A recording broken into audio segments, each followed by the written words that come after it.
What is up you guys? Welcome back to my channel Kaloys World. It's me again, Kuya Kaloy. As you can see guys, nandito na ako sa coffee shop.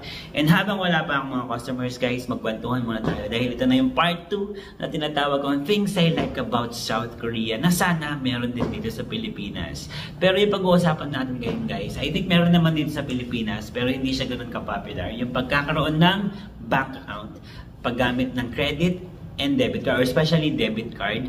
Kasi sa Korea guys, kapag magtatrabaho ka sa Korea, kailangan meron ka talagang bank account sa Korea. Dahil yung bank account mo guys, doon papasok lahat ng sahod mo, yung benefits mo, yung mga ganun ba.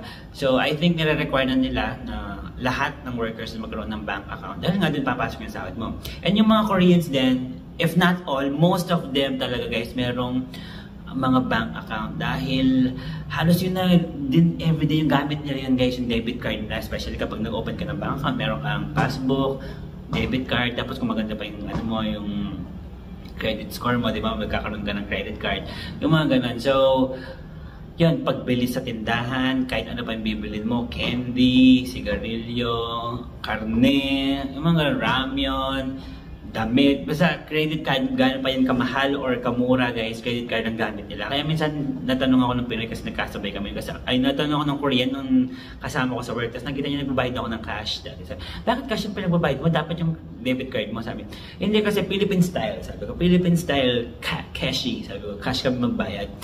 Ay hindi, sabi niya pa, mali yun. Sabi niya, kasi dito sa Korea dapat halos debit card, kahit ano pa yung bibilin mo, debit card. Sabi niya, kasi parang natatrack down ng government yung mga nagagastos mo, yung nagagastos mo sa, yun nga, sa card mo.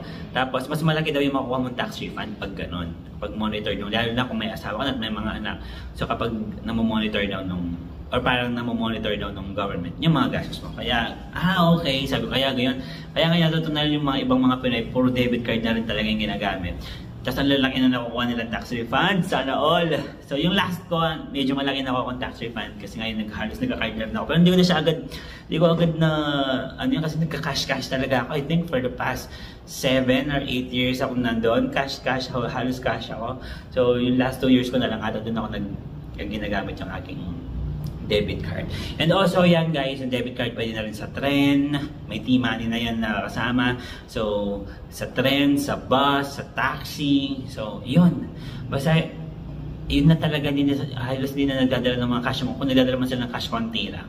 So unlike mga Pinoy, pag nakita mo ng wallet nila, kakapal ng mga won dahil cash nga halos. And also, gusto rin ng, or may mga employers din pala sa Korea na nagbabayad, nagpapasweldo ng cash. Siguro yung mga nagtitipid or umiiwas sa tax, kaya yun. Pero ngayon, I think required na talaga magkaroon ng bank account sa Korea. And isa pa na gusto ko guys sa mga bangko nila doon, dahil maganda talaga yung banking system nila doon. So, yung mga ATM nila guys nagkalat. Okay? Lahat, hindi naman lahat ng sulok, pero halos lahat na ng meron talaga lugar na ATM, okay? And maganda doon, kahit magkaiba yung bank mo doon sa ATM, pwede ka mag-withdraw. I think pwede naman dito sa Pilipinas. Di ba may charge nga lang? So, yun. And isa pa sa maganda guys is, yung pwede ka mag-deposit just using the ATM nila. Pero dapat same bank, okay? Same nung banko mo. So yung pwede ka mag-deposit. So imagine dati hindi ka na kailangan pumila, di ba? Dito nakikita kong haba-haba ng pila sa mga banko, baka pag-deposit or baka makapag-withdraw. Yung mga ganun, doon talaga guys, pwede ka na mag-deposit just using the ATM. Basta same bank. Tapos wala pang charge yun. Kaya napaka-convenient talaga. Yun yung na-miss ko sa Korea.